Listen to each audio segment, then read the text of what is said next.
Hi guys, I've decided to make this video today about the exciting new EVs coming to Australia by the end of 2026 and 2027. I've had to make this video several times. I want it to be as comprehensive as possible. Forgive me if I will forget some of them.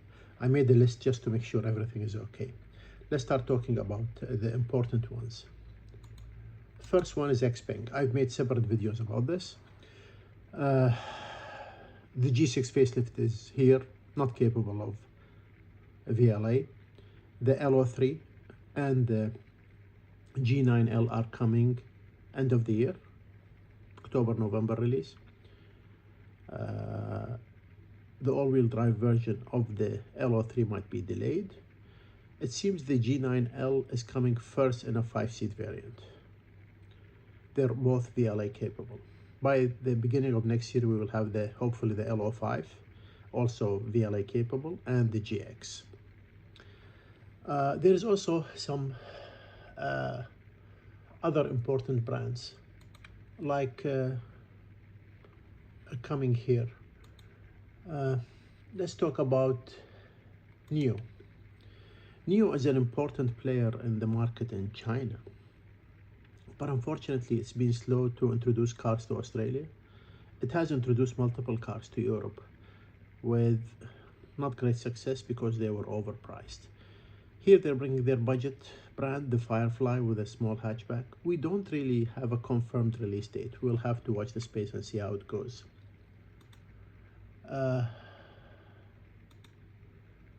We will go also to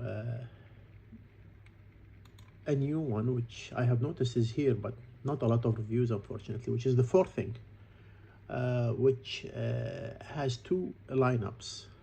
They're called the Taycan 5. There is a hybrid range extender version and there is an SUV. I haven't driven them. We will see how it goes with them.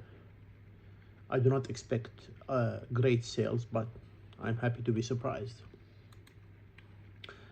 BMW, of course, the iX3 is already here on our shores. The 50 variant, the all-wheel drive variant. You can actually buy now the 40 variant, which is the rear-wheel drive variant, delivery next year. What I'm looking forward to is the i3 sedan, which will be hitting our shores in early 2027, and the iX5, which is something to watch for. That's a more luxurious variant with great range. Mercedes. Okay, Mercedes has already brought in the GLC EV.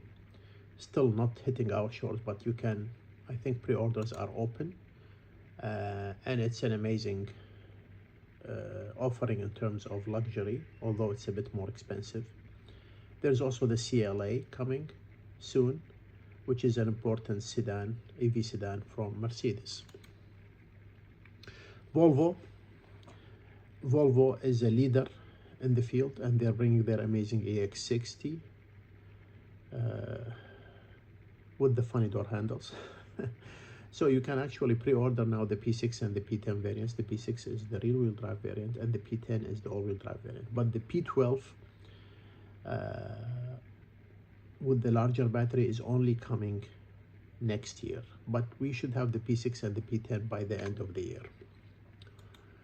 Okay, Leapmotor. Leapmotor is a big player in China. Actually, last month in July, it made more than 100,000 deliveries, well ahead of NIO, Li Auto, Xpeng, and Xiaomi. But it's not doing so great in Australia for multiple reasons. It's going to bring the Leapmotor BO5, which is more of a small SUV slash hatchback. There is also a facelift B10 and C10 mid-cycle refresh. I don't know if they're coming. There's also the BO3X, small one. We don't know if it's coming.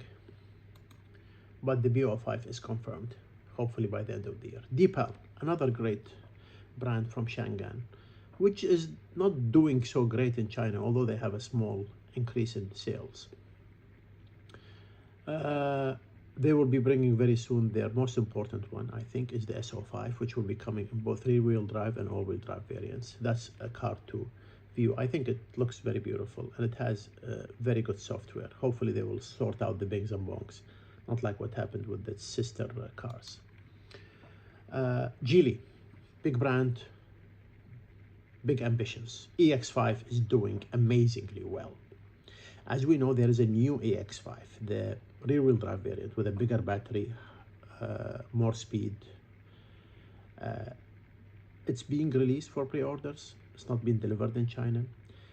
With the speed that Geely has been bringing in new models, I expect it to be coming maybe second quarter next year.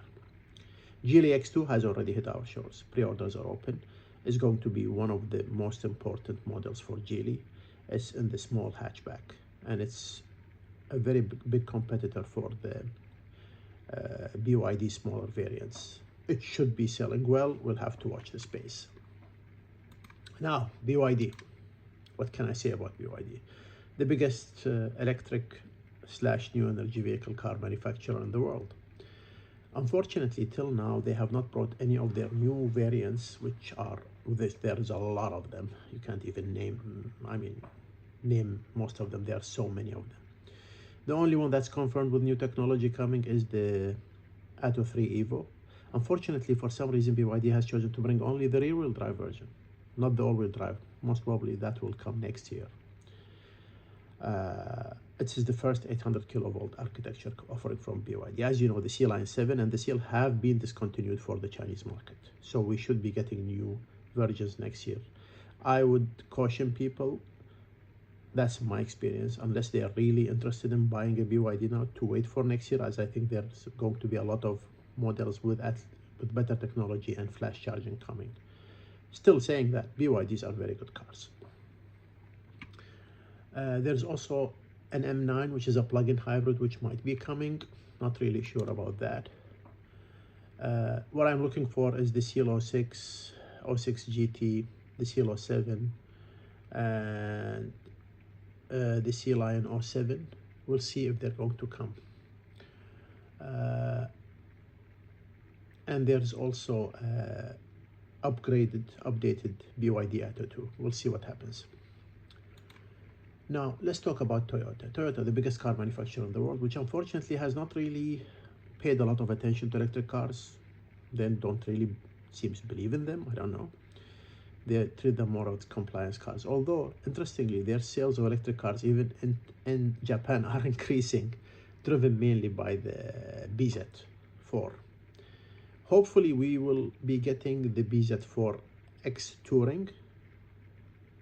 Hopefully, and there's a new one called the Toyota CHR electric vehicle that's in mid-2027. We already have the Hilux, which has only 250 kilometers of range. It's a fleet vehicle. I don't think it will make great sales here. Okay, Zeekr. Let's go to Zeekr, my favorite brand. As you know, I own a Zeekr 7X Performance. Let's talk with the 7X first. The facelift version, or the 2026 version with the 900 kilovolt architecture. Will it be coming to Australia? Of course. When? Most probably mid to late 2027. Not earlier than that. 7 GT and X9 are hopefully going to be released in November, December, and deliveries by February next year. X8 will be delayed till mid next year. As you know, we already have the X facelift version and the 009. Let's watch the space. Okay, MG. MG is a significant player in the more value-friendly arena. It has brought a lot of things. I think their most important new vehicles which have already been released are the MG S6, and there will be also and the MG4 EV Urban, which will be coming, and there's an updated MG4 EV, I hear. And there's also a new S5, which will be coming by the maybe early next year. There's also the interesting sedan they're offering, the 07, which is making a lot of noise in China. We'll see if they'll bring it here. Now, IM is more important. Unfortunately, IM is a great car, a great EV, luxurious one. Fortunately, it didn't do well in Australia for different reasons. We have the IM5 and the IM6. There will be a facelift version released in China, which will be coming by the end of this year, most probably, especially the 6, which will have a little bit of cosmetic changes, and I hear much better updated software. There's also word about the IM8/LS8, which is a luxury big SUV coming to here. That's actually a good seller in China. We'll see how it goes. Audi. Unfortunately, Audi is not doing as well as it should.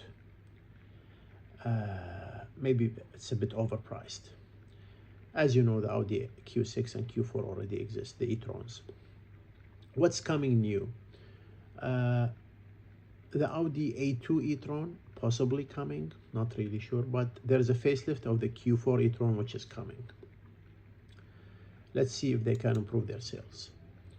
Mazda has already brought in their 2 Shangan-made vehicles, which are very good EVs. I'm waiting to drive them. Unfortunately, they're still in the rear-wheel drive variant, but I suspect by next year we will have all-wheel drive variants. We're talking about the Mazda 6e and the SUV variant, the CX-6e. They're beautiful cars, and Mazda has a big following, so we'll see. Nissan is bringing the Arias, which are also Chinese-based vehicles, which will come in base and advanced models. I think they will be offering also all-wheel drive, or what they call 4-Force, something like that they call it. We talked about the NIO Firefly. Let's hope it comes at some stage. We don't know. Now, Avatar, an amazing, luxurious, high-end vehicle from Changan. But it's actually a joint venture between Changan, Huawei, and CATL. It's not doing so well in China, although they have high hopes for the 07L, which has been spy testing here in Melbourne. So we'll see when is it coming. The problem is how much Huawei technology will be allowed in Australia will influence a lot of things. So these, I'm looking forward for Avatar, but let's see how it goes. Now, Polestar is another one I don't want to forget, because it's in my list somewhere. Okay, but let's find it. Okay, anyhow, give me 1 second. Okay, so let's talk about the important Polestars coming here to Australia. As you know, the volume seller for Polestar, I wouldn't call it volume seller, but it's the biggest seller, is the Polestar 4. There will be a new SUV wagon variant coming, which will introduce most probably a rear window, which is something I've always had a gripe with. It will be released most probably by the end of the year, coming in early next year. Polestar 3, which is an amazing large SUV, is going to come in the new 800 kilovolt architecture variant by the end of the year. It's very expensive, but it's an amazing EV. The next generation Polestar 2, which is a big volume seller, will be coming next year, and the Polestar 7 possibly. I think I've covered most of the important vehicles. I apologize if I missed some. Please feel free to comment. Thank you and have a great day.